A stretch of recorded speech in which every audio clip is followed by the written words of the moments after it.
Hello, ladies and gentlemen. Robert Swartwood here. Tonight, I am joined by the New York Times and USA Today best-selling author of more than 30 critically acclaimed novels, including her most recent standalone, A Very Bad Thing, It's One of Us, Her Dark Lies, Good Girls Lie. We could spend all night going over all of them. Also, her Lieutenant Taylor Jackson series, the Dr. Samantha Owens series, the books that she co-wrote with Catherine Coulter.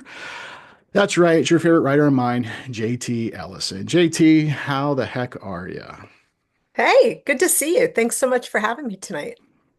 Yes, I saw you briefly at BoucherCon, but you were like a guest of honor this past. I guess Yeah, was it considered the local guest of honor, local however guest of they honor. do it. Yep. So you were mobbed by adoring fans. So I didn't get a chance to say hi.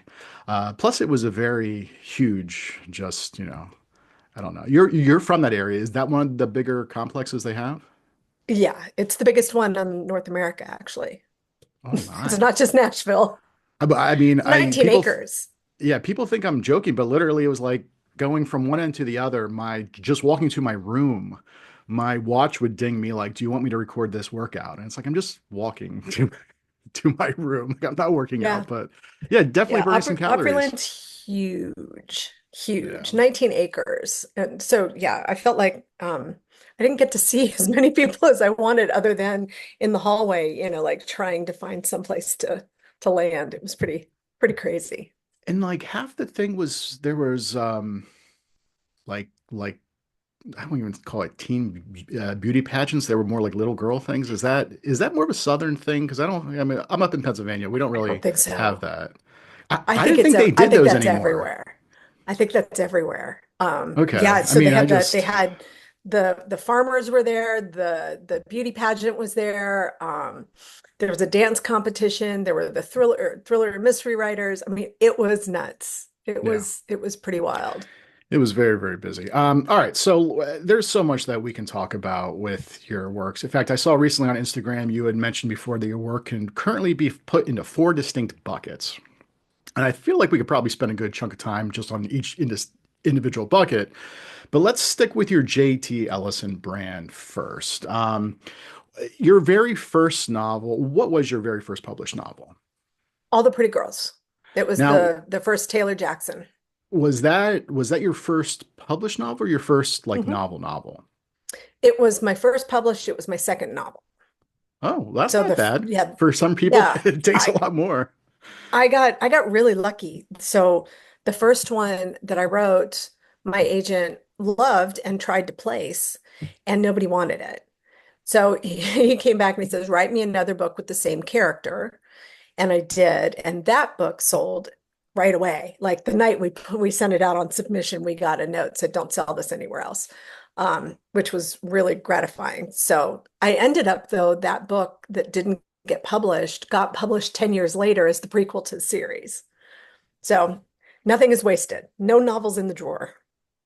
Oh, wow. Yeah, that's pretty incredible. So what was the first thing?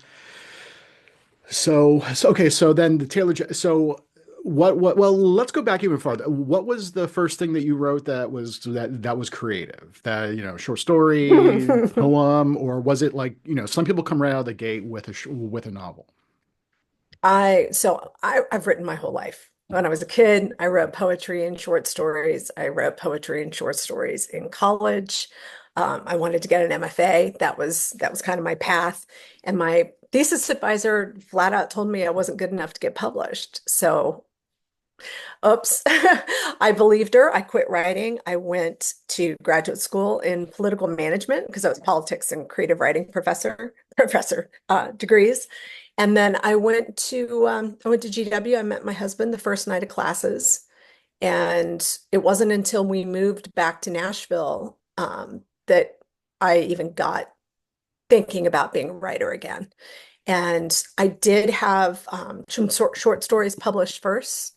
Brian Quartermouse, I'm sure you know Brian, published one of my short stories in Demolition magazine. So I started making the rounds before I got my first deal, doing short stories and flash fiction in some of the 2005, 2006 era. And then I got my novel. So What I did a little bit of both. what genre were those stories? Most of them, do you Crime fiction. remember? They're all crime Crime fiction. fiction. Yeah. So what was it that really inspired you to do? I mean, because you basically, I mean, for a lot of writers, they might start out liking one genre and then they find out that, oh, as much as I enjoy this genre, I actually am better at this genre. I mean, for you, I mean, granted, we'll get into your pen name stuff as well, because I know that you do also fantasy, but for the majority, it's been crime fiction, thriller fiction. I mean, fiction from the start, Hmm. it sounds like. So, like, Yeah. I guess what was the thing that really just inspired you that that was a genre that you loved and wanted to work in? So that's what I read in for the most part. I read widely growing up. My parents have books everywhere. And, the rule was if I could reach it on the bookshelf, I could read it. And I'm 5'11". I'm really big. So I was a really tall kid. So I was reading things I probably shouldn't have from a very young age. But I always gravitated back to crime fiction because I like the idea of justice, right? I like the idea of finding closure and being able to have justice for a character who, might not get it in real life. So, but it was John Sanford really that, turned the switch for me. I was 3 books into the Prey series when I went, this is what I want to do. I want to write a female Lucas Davenport. She needs to be half cop, half rock star, the warrior goddess of Nashville. And that just landed hard. So it was not, I didn't try my hand at other things. It was always crime fiction. Patricia Cornwell was a huge influence when I was coming up. Tammy Hogue, Erica Spindler, Alex Cava, Tess Gerritsen, Sanford, Lee Child. I mean, all the people that I read, I wanted to emulate. And essentially, I think all the ones that you mentioned all write series. So did you know out of the gate the plan was that this book, uh, shoot, what was it? All the Pretty Girls, that the Mhm. plan was that was going to be book one, and you planned to, go as basically as long as you could, or I mean, or at the time, or did you think like, oh, maybe I had like 2 or 3 books in me, or like, how did that come about? So the plan was to follow in the footsteps of Laura Lippman and Harlan Coben, Mhm. who were writing crime fiction in paperback. Um, and on like their 10th novel, they broke out with a big splashy hardcover standalone. So that was always the plan, right? 10 series titles. And I mean, you can plan all you want. It's Right. never going to necessarily be like that, right? All kinds of weird things happened and derailed that. And I got tired of just writing Taylor and I wanted to write something else. So I wrote some Sam. I spun off her best friend, who's the medical examiner, and wrote 4 books in that series. And then Catherine came along while I was doing that. Meanwhile, I was trying to write a big splashy standalone and nobody would buy it. It's just it never goes the way you think it's going to go. I think this first standalone crime fiction was my 15th book. Um, yeah, So that's I think interesting. so. Okay, yeah. So it was No One Knows was the first one. Mhm. Gallery put that out Yeah, 2000, let's say 2016. And you had said that you had tried, with this, while you were publishing the series books, you were also had a standalone that you were trying to place as well. right. Is that one that's like in a drawer somewhere, or is that one that has No, since that been was No One published? Knows. Okay, okay. So for whatever reason, it just took a while for that one to really catch I on. was writing it for 5 years. Oh 5 years wow. I worked on that book until it finally I just couldn't land the plane. I mean, a standalone is so different than a series title, and I couldn't figure out how to land the plane and get it encapsulated and end. Ending a standalone is very different than ending a series title. So it took 5 years of practice until I finally figured out how to do it, and then it worked.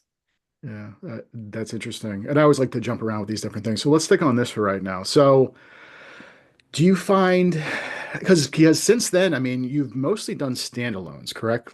I mean, for the Yeah. majority, I mean, if I would say for the most part now, it's mostly been standalone. So do you have a preference in what I mean, I'm assuming you probably enjoy standalones more because that's what you've been publishing more recently, but like, I don't know, like if you had to step back from it, is there like pros and cons between the two? There are. I mean, it's a standalone's easier for the marketing department because you don't have to try to sell in 10 books in the series before this. Here you are. This is an encapsulated story, start to finish. Readers can pick it up. They don't need to read the standalones in any sort of order. They can just jump in. I get sad and tired of not seeing Taylor. So I did write a Taylor book last year and published it myself. And that was very cool. And it was great to go back to that world. But wow, it's different. I mean, doing series is very different than doing standalones. And now for me, standalones are a lot easier. Because now I can figure out how to land a plane. It's better. All right. Well, so with the Taylor novels, so you published All the Pretty Girls. That was the very first book. Mhm. Um, how many in the series? You said you just recently released one. So how many in the series are there officially out right now? 9. Did you have any idea with book one that you would, get up to nine, or was it mostly kind of like a book by book, you'll take it book by book? It was, we kept getting 3 book deals. Mm, So, okay, here's 1, 2, 3. Well, everybody loves this. They're doing well. Let's do 4, 5, 6. Okay, everybody still loves this. It's doing well. Let's do 7, 8. And then 9, what was supposed to be 9 was the first Samantha Owens book. mm, So that, because by then I was really chomping at the bit to try something new. Was that a good idea? I don't know, but I always knew what happens in the ninth Taylor book was going to happen. I always knew we were building to that moment. mm. So it was really important to finally get that out 10 years after the last book had published. I finally got it out. But yeah, it's I don't know. It's hard to explain how. No, you never think, you never think when you get your first book deal, oh, I'm going to have 35 books, you don't Yeah, think that.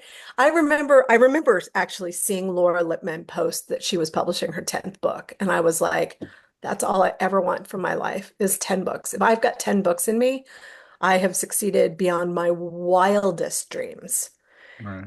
And, then I hit 10 and then I hit 12 and then I hit 15. And the next thing you know, now I'm, Now at you're, 30.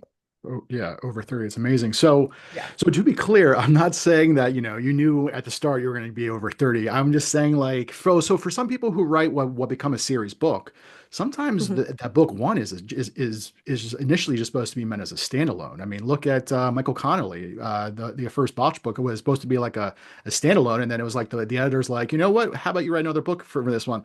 But like for you, I guess you had a 3 book deal, but at that point, did you know like, okay, this is not going to be a standalone. This is going to be a character that because again, I mean, you had said that you were reading, Sanford and all the rest of those characters that do series, and that was the plan.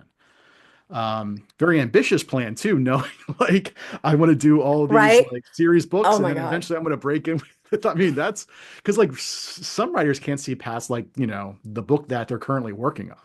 So to Right. actually have that just that career mindset is it's great. A lot of writers I don't think really think that far ahead, which really they should at times. Not that things are going to happen, obviously. I mean, no one knows. I mean, publishing is so unpredictable like every other industry. But I think it's always good to at least Yeah. have that, goal in mind of, what you had going. Okay, so in all honesty, I killed Taylor at the end of the first book. And the publisher said, you can't kill her. She's your franchise character. I was like, oh, okay. Because, it was a rich, fertile environment. I wasn't really thinking about, oh, I'm going to have a character. And I didn't even know what a franchise character really was. I mean, uh, you say ambitious, I say maybe working in a vacuum, not knowing anything about the publishing industry, not knowing how any of this works. It wasn't like it is now. I mean, now there's no excuse not to know how things work. Yeah, There's that's true. so much input that you can get to figure this out. But back then, I mean, I had never met an author. I didn't know that there was organizations. I didn't know. I mean, really, really naive as far as what the industry was. So it's very easy to not be intimidated by things you don't know, right? I didn't know any better. So this reminds me, I was talking to Brian Freeman not that long ago, and we were discussing about how because the All the Pretty Girls came out what year? 2007.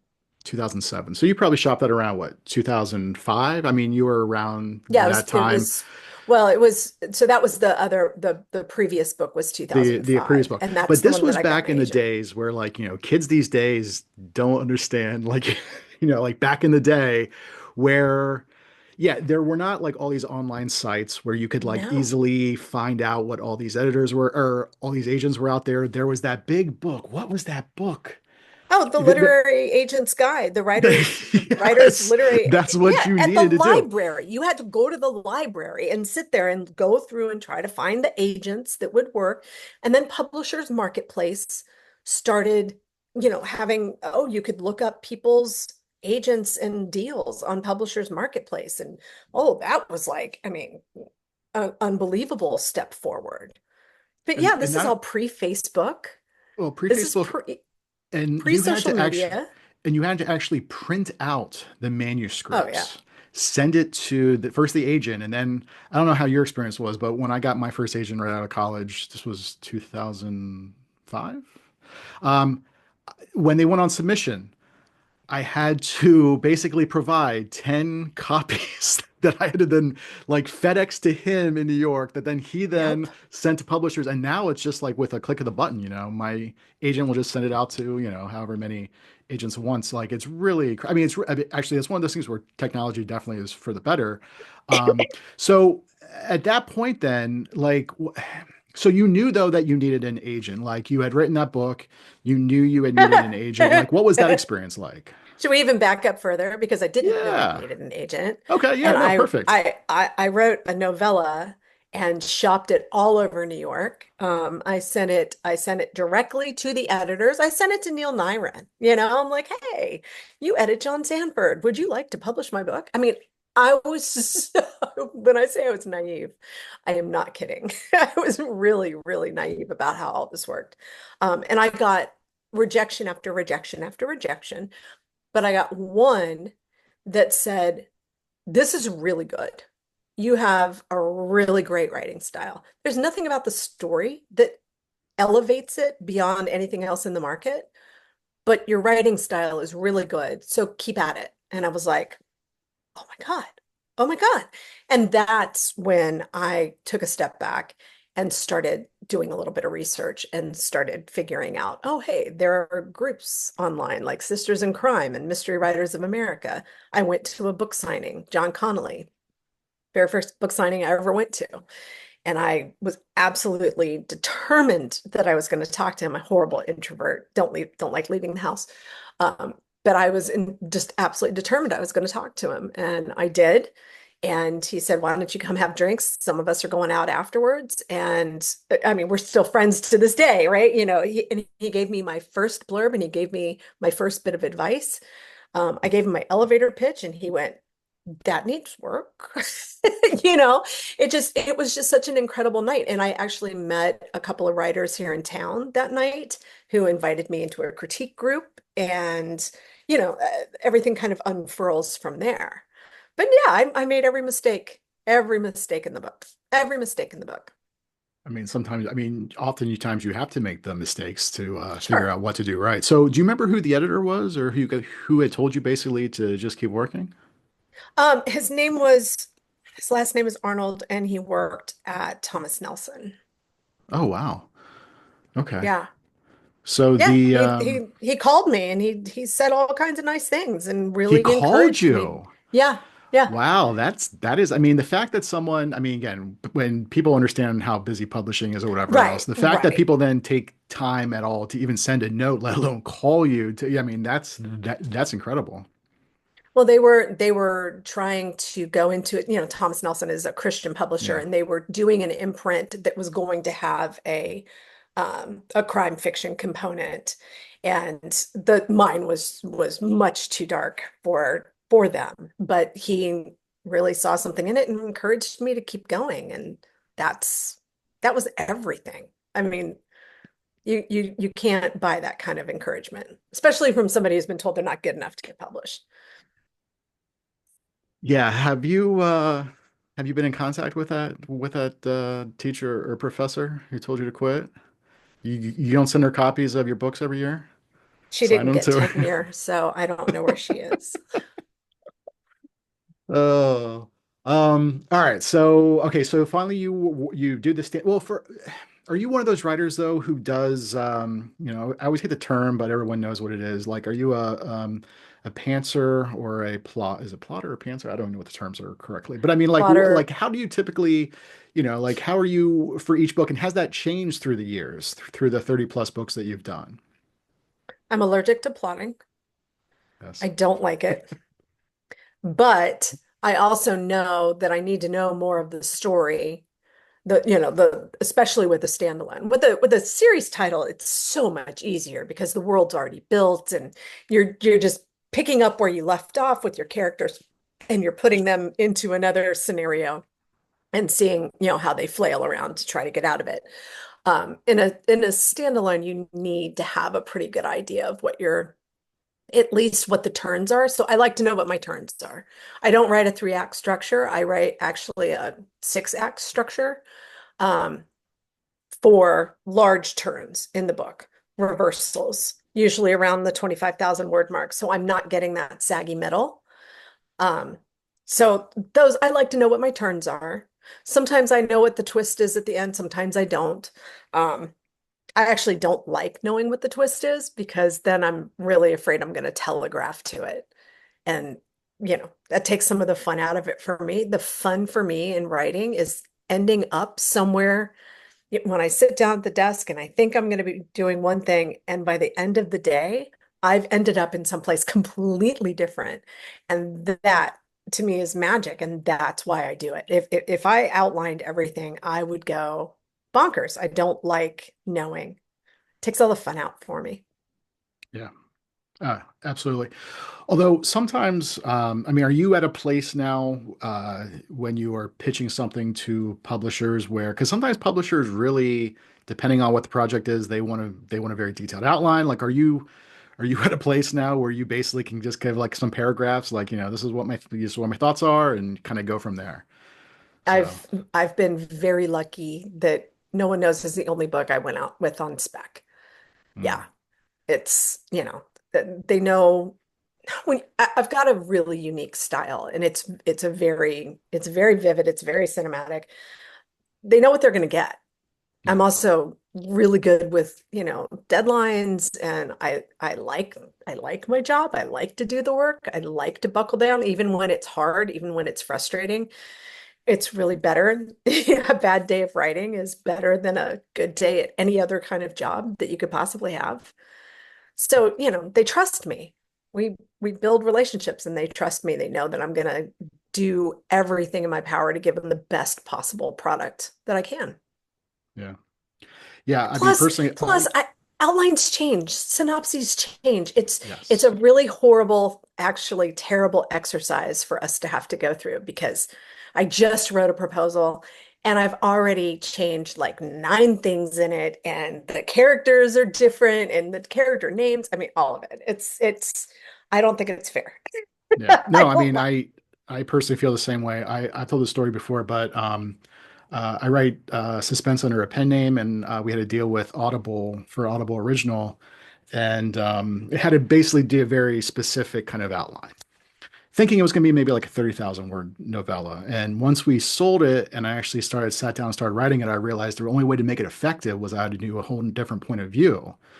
Long story short, it became like twice the length. So it's like 60 some thousand words. Now, everything in that, like, it's still what we said it was going to be, but to make it effective and better, Right.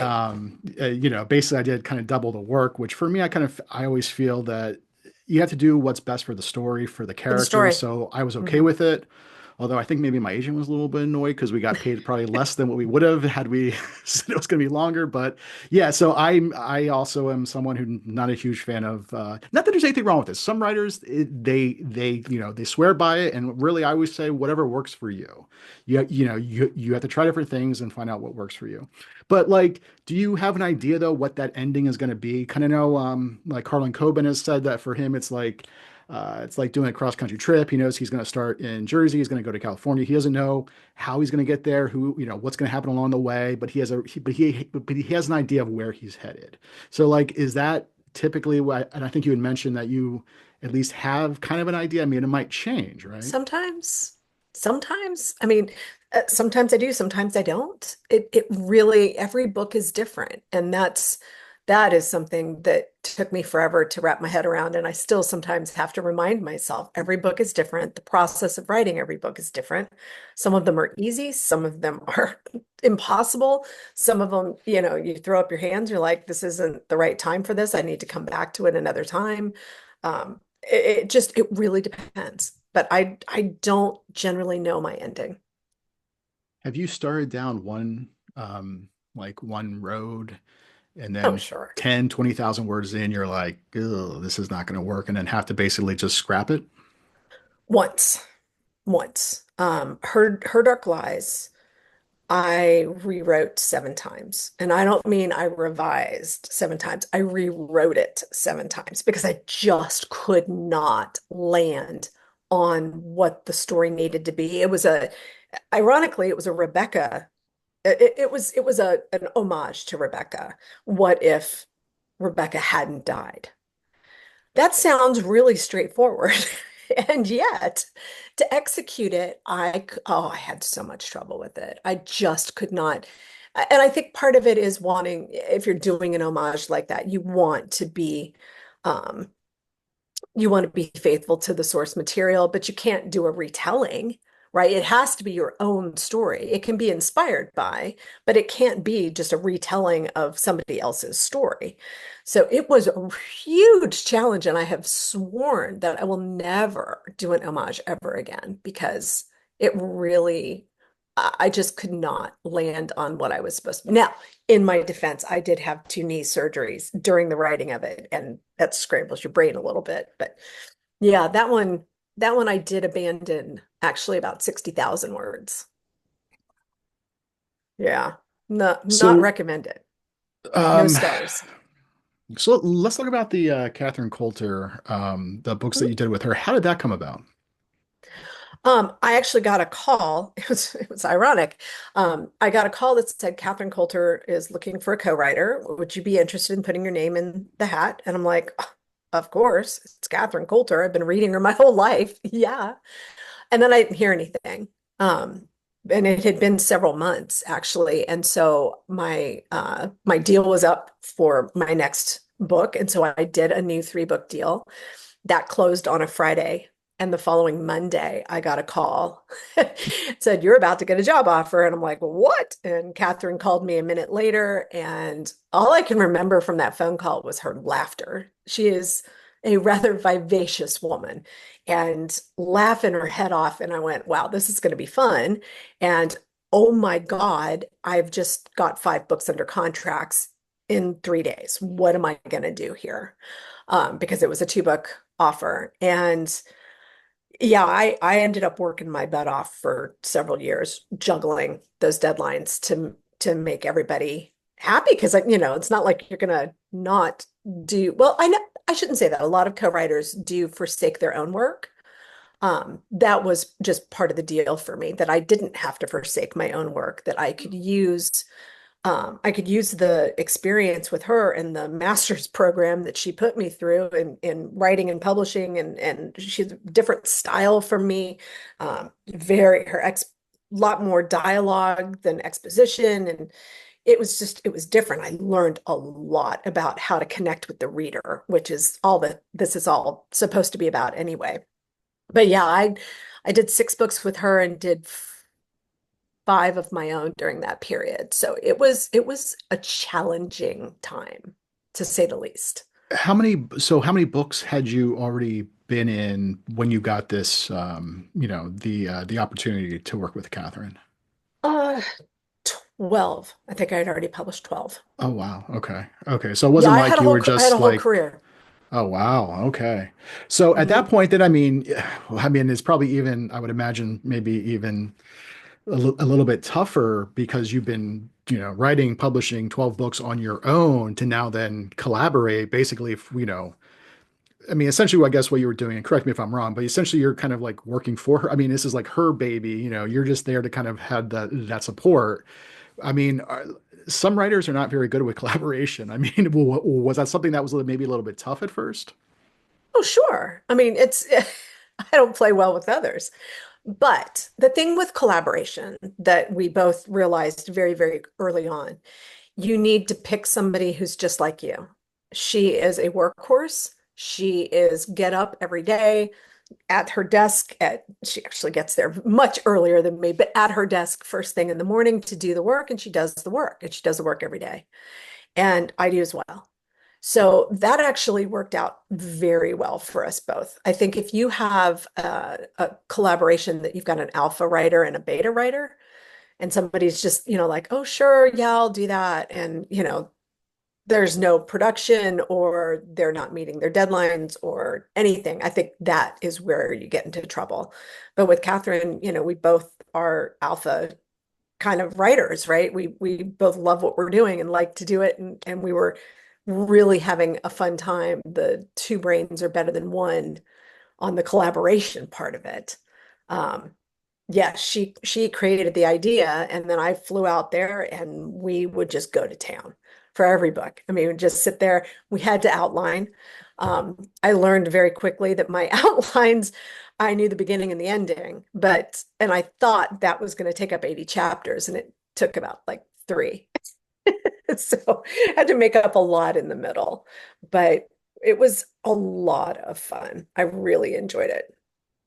So yeah, that's what I was going to ask because you said before you're not really a big fan of outlining, but I imagine in a situation like this, there Yeah, has to be more of an outline. So yeah. is she a writer that outlines, or is this kind of a thing that you both had No. to basically kind of create an outline together if you were going to collaborate? Yeah, we had to both learn how to outline. She was not an outliner at all, and it was challenging. That was probably the biggest challenge for both of us. That and, trying to write in somebody else's voice, and now I've collaborated and I've been the one that has the idea, and I understand her so much more now because yeah, it's your brand, it's your voice, it's your idea. You need to take the material that you're given and shape it into what your vision is for it.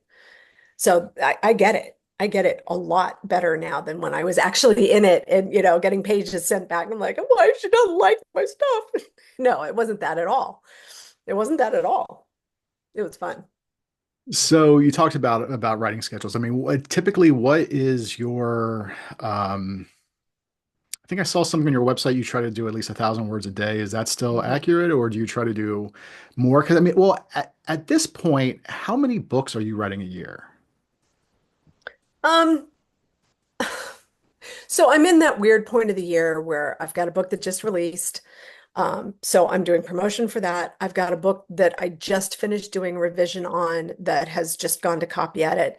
And I've got a book that I just wrote the proposal. And so I'm just now developing the scene. So I'm working on those three. I'm also about to release one of the fantasy titles and revising another of the fantasy titles. And I'm writing a nonfiction book on my blog, live writing the 2025 book. So I'm really working on six books at once right now. That seems kind of insane. How do you manage it Yeah. all? Yeah, it is a little insane. Um, Again, love what I do. So it's not really a job. But I'm a fast writer. I'm pretty disciplined. I show up every day and I sit down and I've got my list of things that I need to do and then I tackle them. I'm revising this book. It should have only taken me until today. I should be done revising. I still have 58 pages to go because, you know, it's been a weird couple of weeks and I've been a little distracted. Um, but I turn freedom on my computer so I can't access social media while I'm working.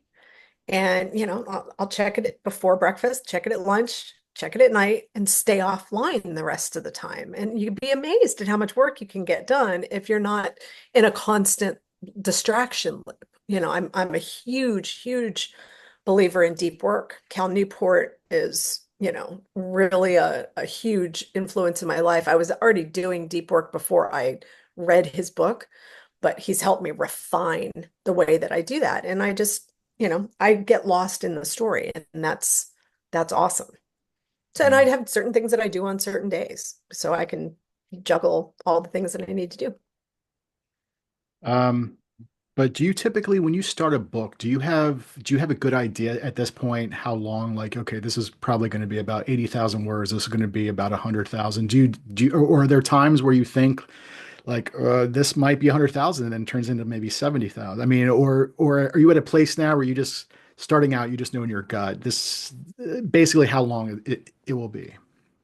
I never think about it like that. What I do is I shoot for 80,000, knowing I'm going to hit 90 and knowing that that 90 is going to turn into 110. Because I expand as I write. I don't ever Mhm. contract. So yeah, I set up my Scrivener files, right? And I work in Scrivener and I know how many words I have to write a day to hit the deadline that I've set. And that's, it's generally 1,000 words. In the beginning, it's 500. And then towards the end, it's probably 3,000 because, I'm lagged behind. But the beginnings are so slow that I know towards the end, I'm going to be adding and adding and adding. But I always shoot for 80,000 and blow past it, usually around the 75,000 word mark. I realize, oh, I've got a whole nother act to go. And that takes me to 100. So, and contractually, I need 100. Yeah. So I haven't used Scrivener in a long time. I used to use them to format ebooks, but I know that some writers Mm. will use Scrivener over like Word. What specifically Oh, about Scrivener oh, yeah. do you prefer? Is it, if I remember correctly, is it, I mean, you can easily just kind of move around chapters or whatever else if you need to do that. But Yeah. I mean, is there any other reason that you like prefer Scrivener over Word or any other word processing? I mean, it's so far superior. I can color code, I can put emojis, I can do sections, here's the past, here's the present, here's this person's point of view, here's this person's, I can meld them together. You have so much more freedom than in Word. God honest, got my revision back for my 25 book, and it needed some structural stuff. It needed a few things shifted around.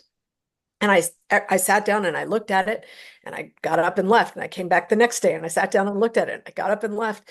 And it took like a week for me to figure out, wait a second, you can't edit like that in Word. You have to do that in Scrivener because you're moving, I can see the whole book on the left-hand side of the screen. I see the whole book. But if it's just an endless scroll, I have no idea what's going on. Yeah. So it took me 5 books to get it though. It took me 5 books of going back and forth, back into Scrivener Word to finally really wrap my head around it. But now that I'm there, man, I can't work anywhere else. I might have to give it another shot because a lot of the suspense that I do that whole lot, jumping around in time. And one of my Avery Bishop books, I had literally three different timelines running concurrently throughout the entire Yeah. novel. I remember having to write down, you know what I mean, to have like a visual, but it was all in Word. But I could see what you're talking about. So, um, And the newer, we're on Scrivener 3 now, so it's a little, yeah, yeah, I haven't it, used it it in can be a little probably. esoteric. Yeah, yeah. Well, let's talk about your fantasy book. So the Joss Walker. First of all, Mhm. at what point in your career did you decide, you know what? I'm not busy enough. I want to write under another name and write another genre. Like, yeah, Yeah. how did that come about? So, I think it was 2017. I saw an article that the CIA was looking for a librarian. And I immediately sent a note to my husband and my assistant, and I said, Jane Bond, CIA librarian, which they thought was very funny. Don't Google Jane Bond, just word to the wise. There are other things under that name that you do not want to see, you'll never unsee. And so I told my agent about it, and he was like, "Well, we could never do Bond, right? That's belongs to the Fleming family." So I changed the name, and I always knew that I wanted to do something that was a little bit lighter. I didn't know it was going to be fantasy. So it was not until I had some friends over and we were having a morning working, and there was another writer sitting there who was a fantasy writer, and she was actually doing her work while everybody else was gabbing. She was getting her words done. And I went, okay, well, having just worked with Catherine extensively, I know the person that gets the work done is the person you want to work with.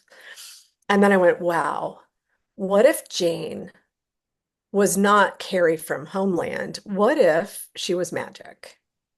And the whole thing just kind of blew up in my head.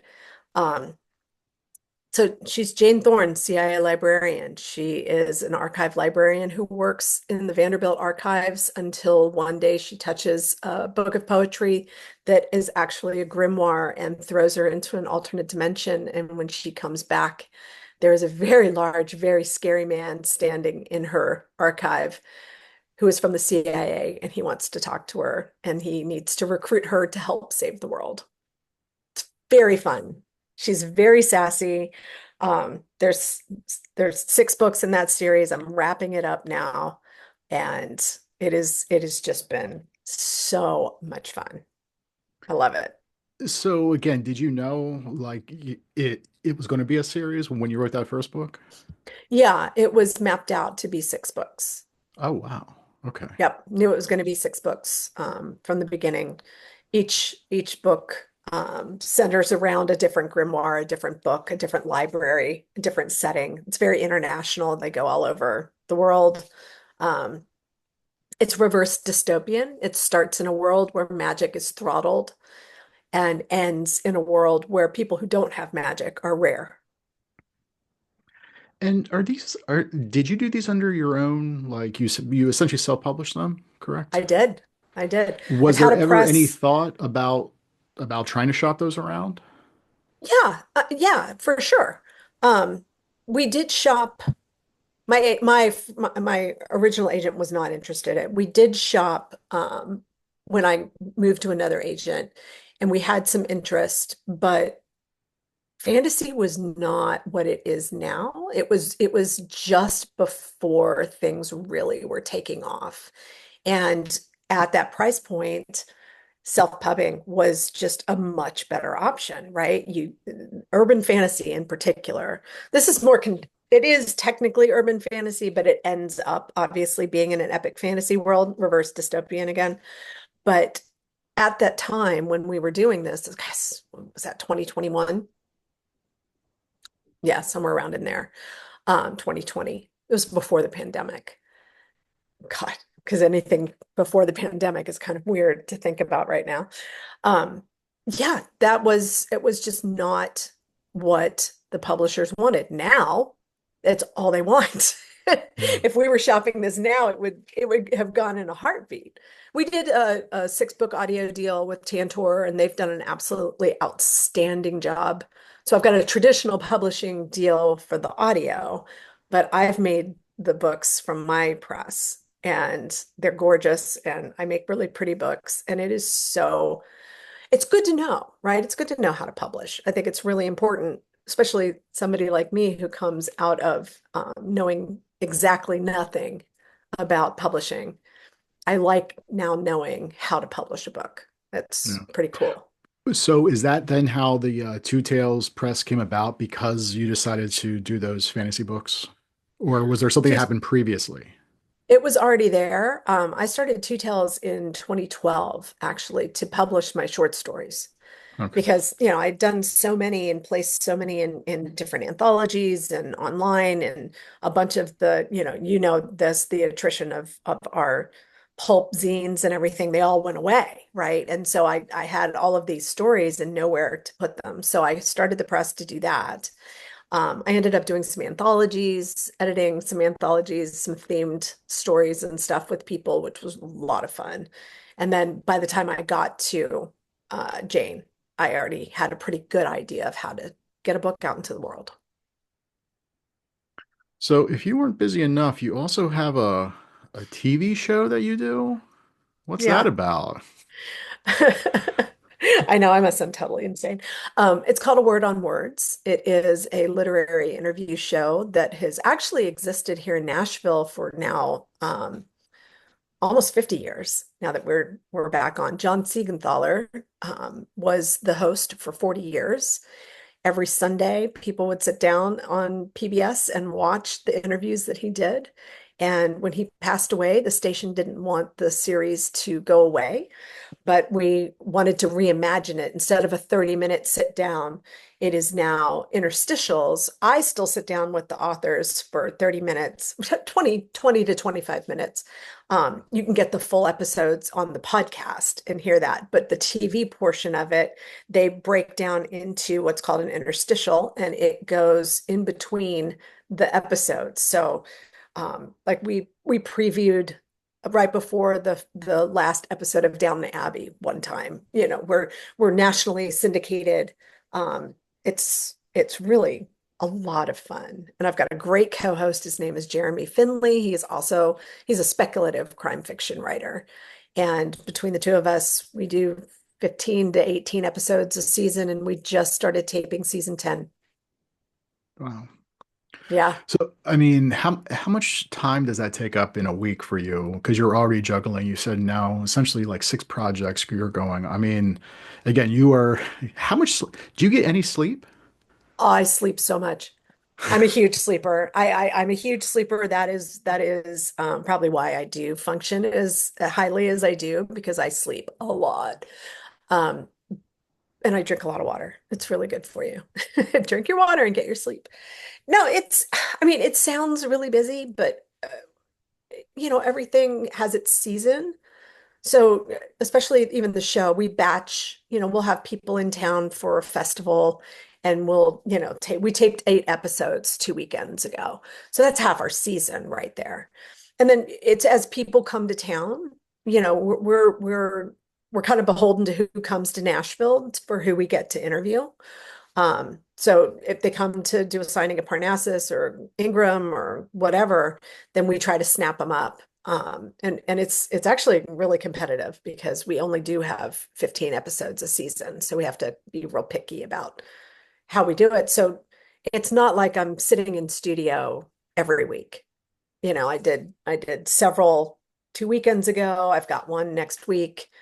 It's just kind of, and trust me, it's not a lot of work to read a book. I get to read. I get to read and then go talk to authors. You're doing the exact same thing. Yeah, no, It's it's fun, fun. right? It's Yeah, really absolutely. cool. Yeah.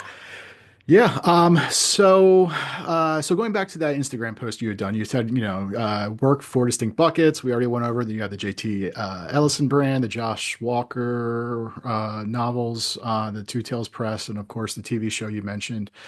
You said this upcoming year, though, essentially you're going to be stepping back from the Josh Walker novels, which I guess you said essentially those books are done. Although you might revisit some, or like you might write some in the future, but essentially like that story, that arc is finished.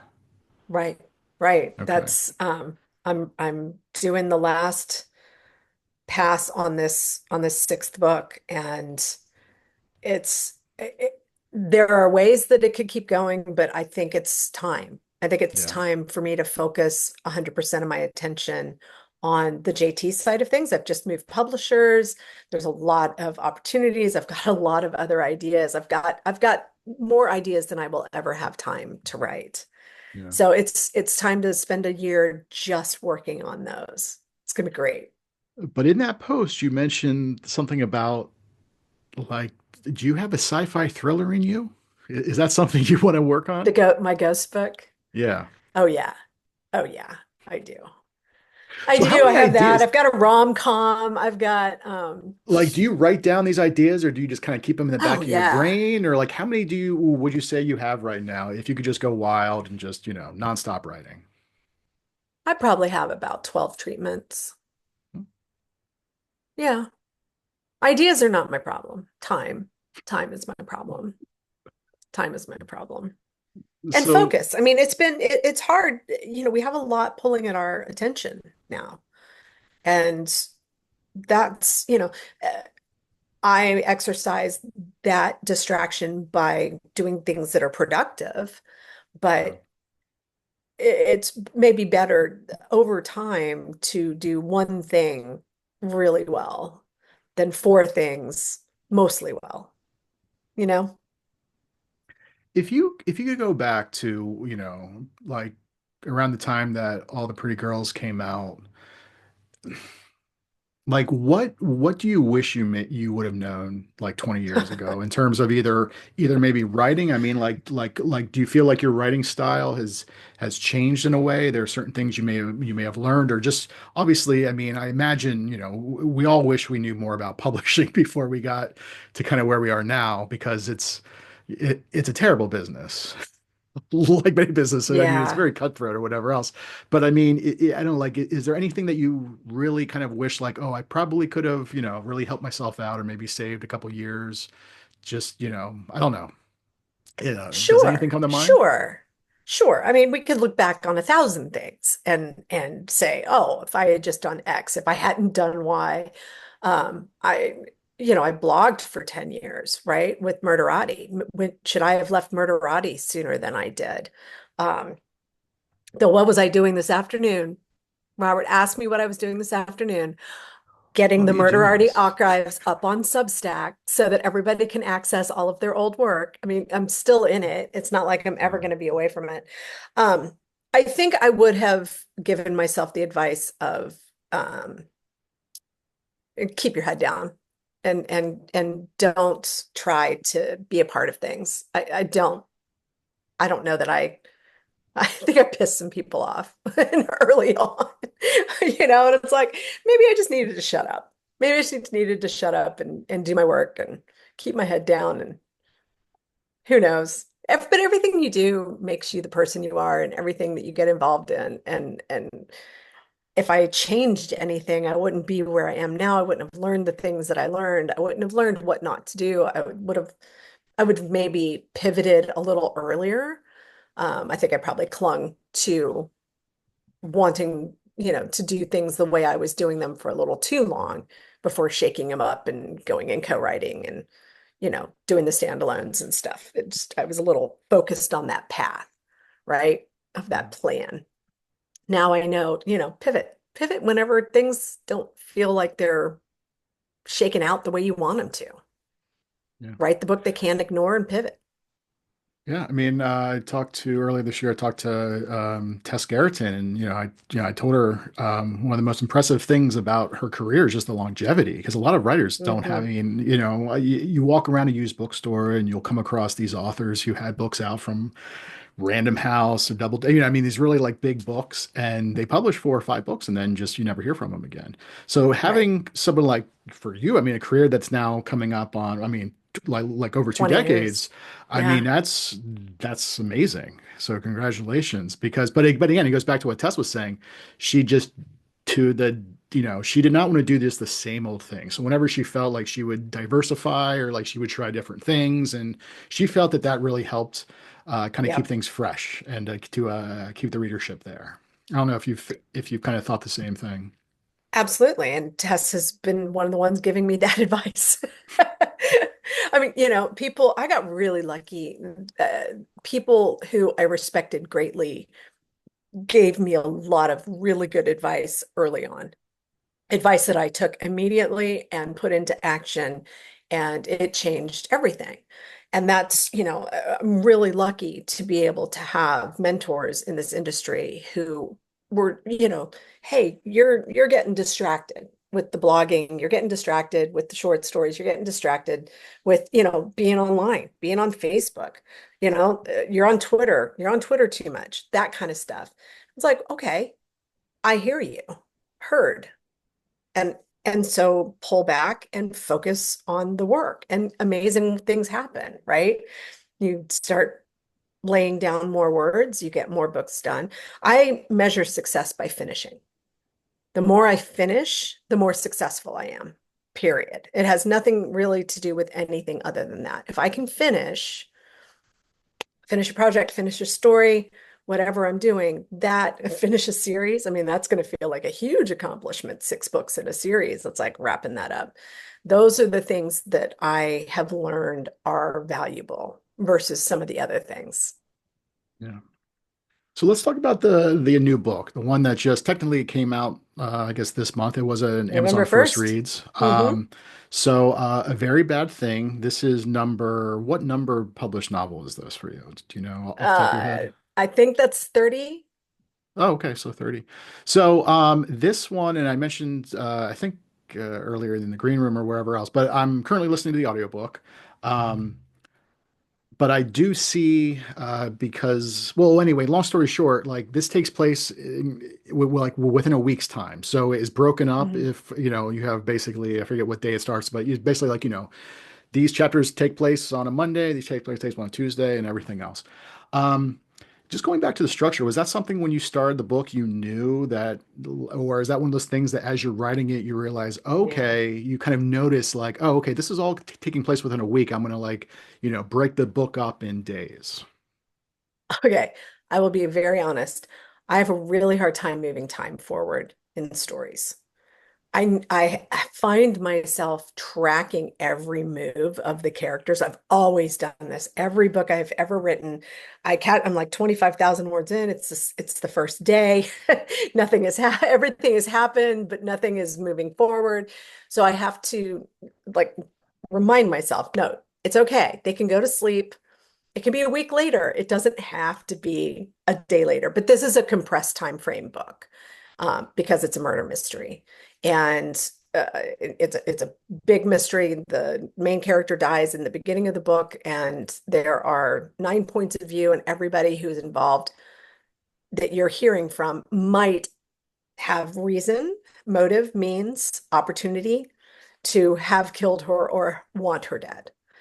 And, by its very nature, that was going to be a very tight story because it's a major, huge best-selling author. It's a very high-profile case. There's a lot of pressure. She's very wealthy. There's a lot of pressure to Yeah, solve this case. actually, just give us for people who aren't aware yet, what's kind of like the elevator pitch? What's the product description of this new book? So, A Very Bad Thing is about Columbia Jones, who is an author at the pinnacle of her career. She is, if you think of your brand name authors, Nora Roberts, John Grisham, Diana Gabaldon, Sarah J. Maas, take all of those huge, huge names, put them into one, and you have Columbia Jones. She is an icon and she is beloved, and she is killed the last night of book tour. And there's a reporter named Riley Carrington who is on tour with her doing a piece for a magazine, somewhat like the New Yorker, and she is arrested for the murder and has to explain why she was not involved, and then everything devolves from there. Yeah. Um, so was this one like did you know before you started who, basically who the murderer, I mean like how she dies? Mm-mm. Like did you know what the twist is going to be? Or is this something where you just had an idea but you weren't really sure and it's changed? Um, this one was actually really difficult because I think I can't talk about Yellowstone because people probably haven't seen it, but I have thoughts. It's very difficult to have a character who doesn't Yeah, have a I'm done with voice. it. I was just like I Yeah. feel it's kind of like jumping the shark. It's like there's Can no everybody like just, come can everybody who on. hasn't seen it just spoiler alert, look away. He's dead. He is everything. John Donne is everything to that story. And without his voice, I think it's not, they're going to have, they've got their work cut out for them. I know this intrinsically because I just wrote a book in which the main character has no voice. It's very difficult to hang a book on somebody or a story or a TV series when that character's voice can't be on the page.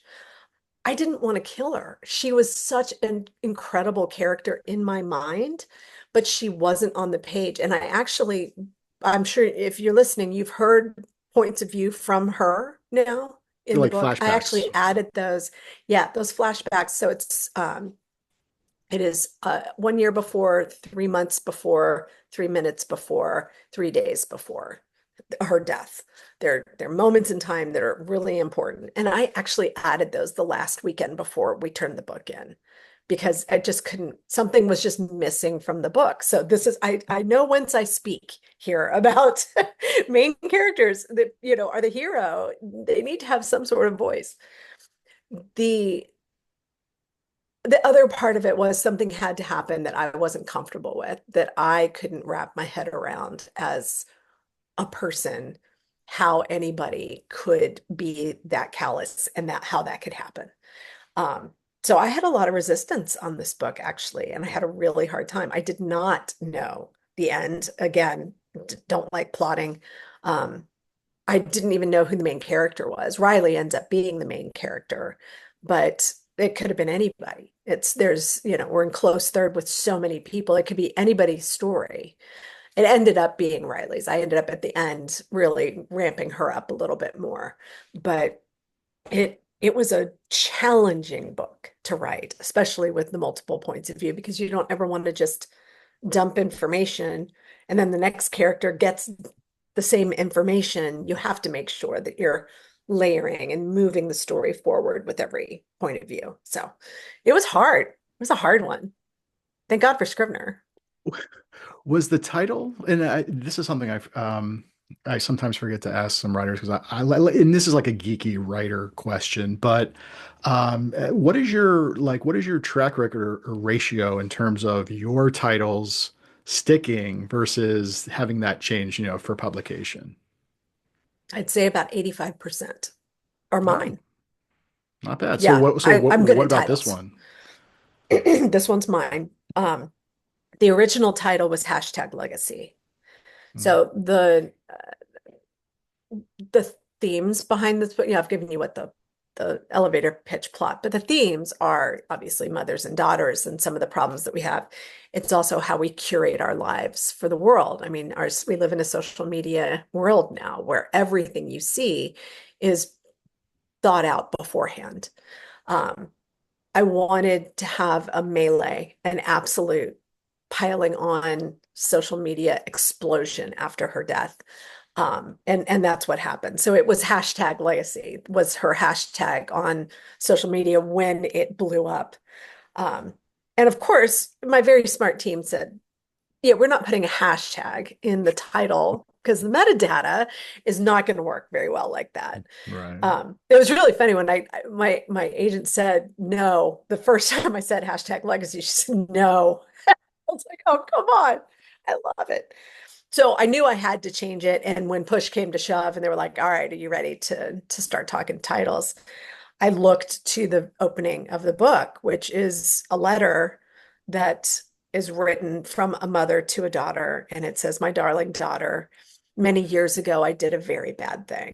And I went, oh, it's got to be called a very bad thing. And they all went, yes, it should. And boom, done.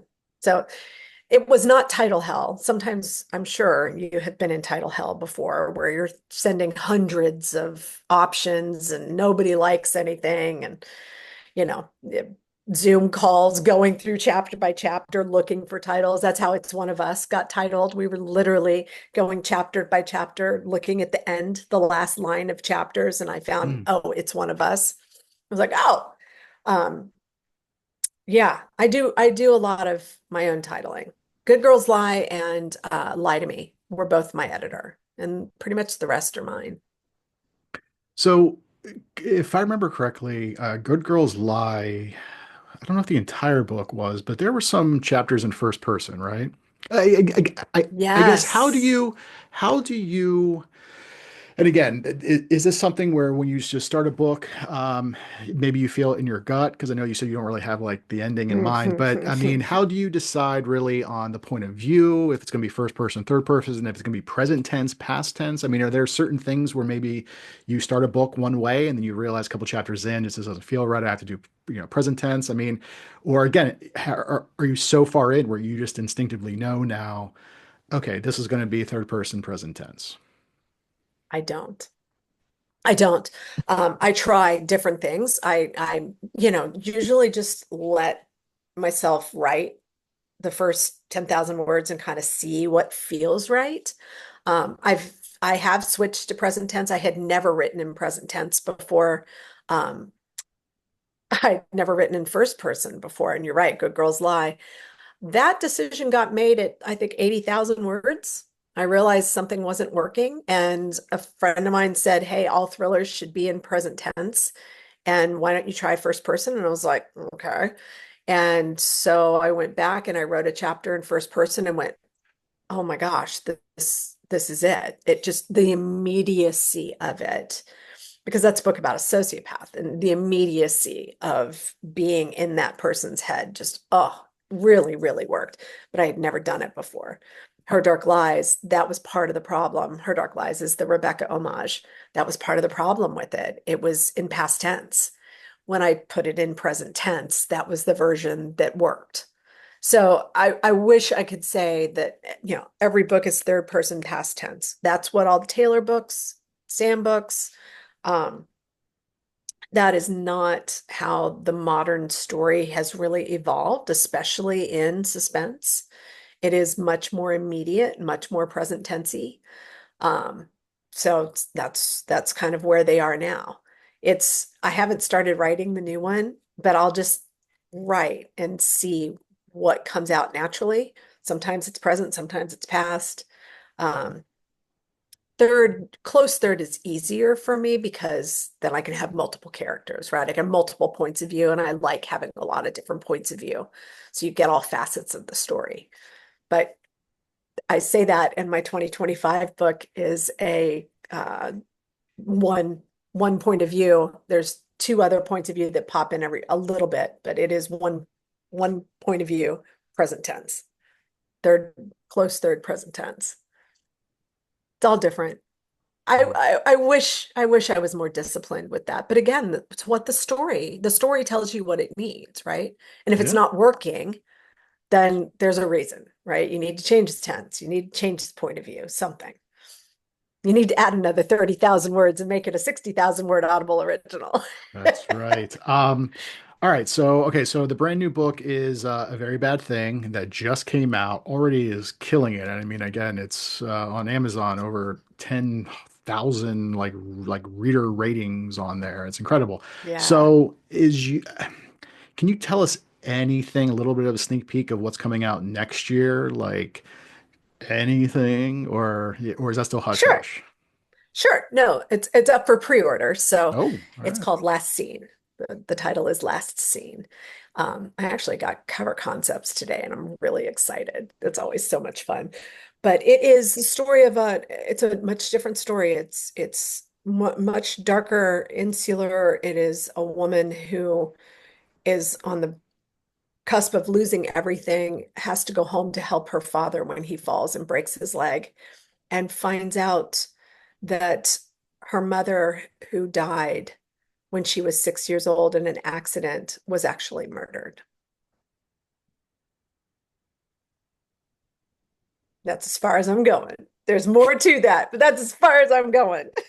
Well, it is up for pre-order, so people can definitely pre-order it. Why is my computer being slow here?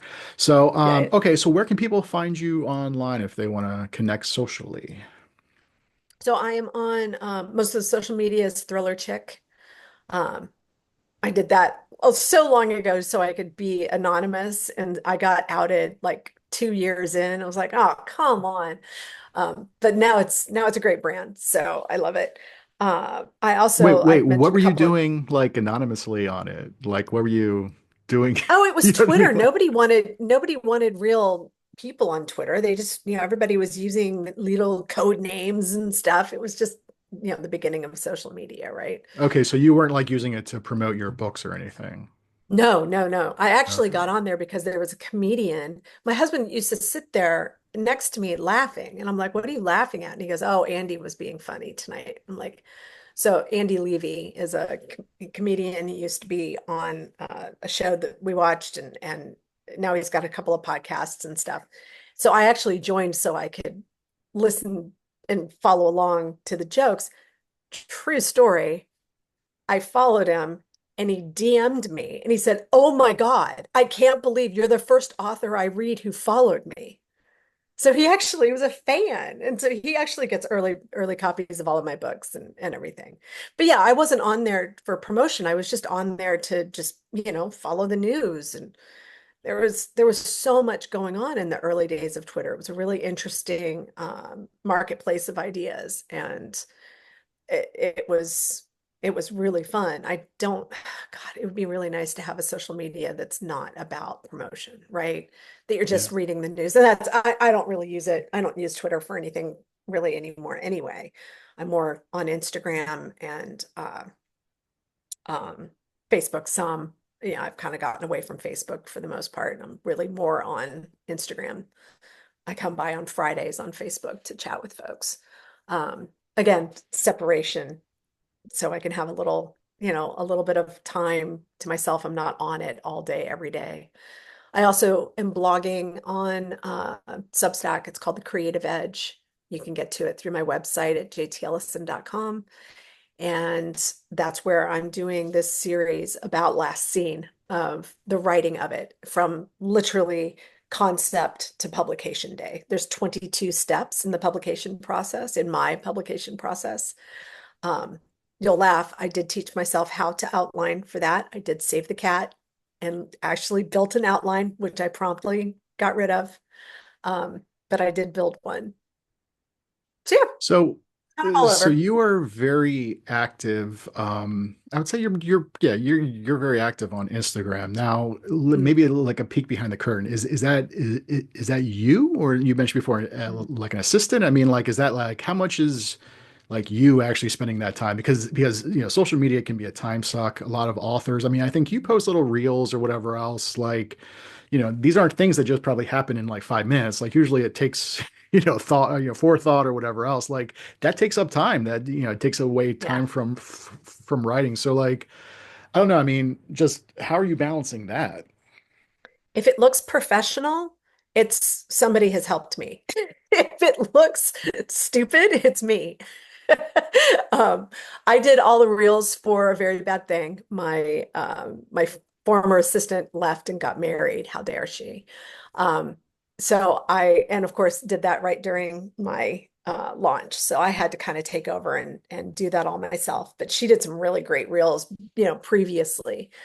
Um, and I've got another assistant who helps me like format my newsletter and handle some of the back end tech stuff that I just get lost on. Canva. It's like, why is this not working?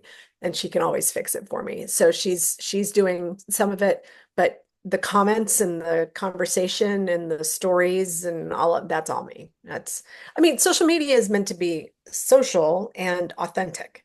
And if you're not authentic with it, then why even bother? Right? I mean, would I like to get a little bit further away from it? Absolutely. Am I doing Dry January social media edition? I sure am. And I can't wait. It's going to be awesome. Um, and then I'll be able to realign, I won't have a book coming out for months, so I'll be able to pull back. But during release, it's kind of like all bets are off. You just need to be there. And there has been a lot of amazing response to this book. And I wouldn't be here without my readers. And if they want to come and chat with me, I'm going to chat back. That's the coolest thing in the world. Without them, I'm nothing. So Um, this is a really terrible question to ask, but I don't want to say like what's the favorite your most favorite book that you've written, but what's probably one of the books that you've written that you were the most, the like the proudest, the one that you were like even now you're like, wow, I can't believe I managed to, pull that off. tear me apart. Hmm. Tear me Why apart. is that? Um, it's just a big story. It's a big, complicated story. And it's one of my lesser known books, which when you love something, sometimes the one that you're like, oh God, this sucks, it's going to be terrible, is the one that everybody loves and it Yep. takes off. And the one that you're like, this is my magnum opus. People are like, it's really well reviewed, but it didn't sell the way Lie to Me sold. It was the follow-up, it was the next standalone after Lie to Me. And Lie to Me was a big juggernaut book, kind of like Very Bad Thing has been. But I love it. And part of it is because there's so much of me in it. Part of it is it touches on mental illness and things that I think we don't get to talk about in uh, a non-judgmental way. And it definitely does that. It also features a skier named Mindy Wright, who is trying to get on the Olympic team. And she's basically Lindsey Vonn and Michaela Schifrin up in a package, and they are her heroes. And you asked me that today, and today I found out that Lindsey Vonn has come out of retirement and is Mhm. going to be back on the ski team, the US ski team. And I have been floating on cloud nine all day because I think she's amazing. somebody that I really genuinely think is a hero.